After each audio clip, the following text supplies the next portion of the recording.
To DSA Progress channel. Today we'll be solving pattern 4 problem. So the problem statement states that given an integer n, you need to recreate the pattern given below for any value of n. Let's say for n is equal to 5, the pattern should look like as below. So in the first line, just 1 one time, 2 twice in the second line, 3 thrice in the third line, 4 times in the fourth line, 5 times in the fifth line.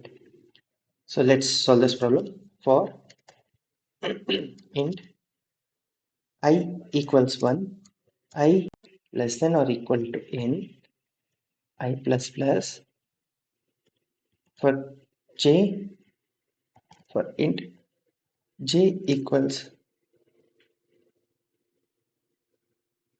1, j less than or equal to I, j plus plus.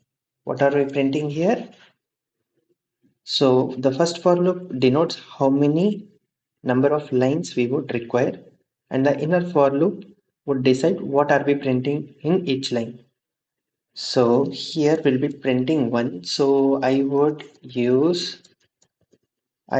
print the value of I here, and after every inside for loop I would print a new line dot println,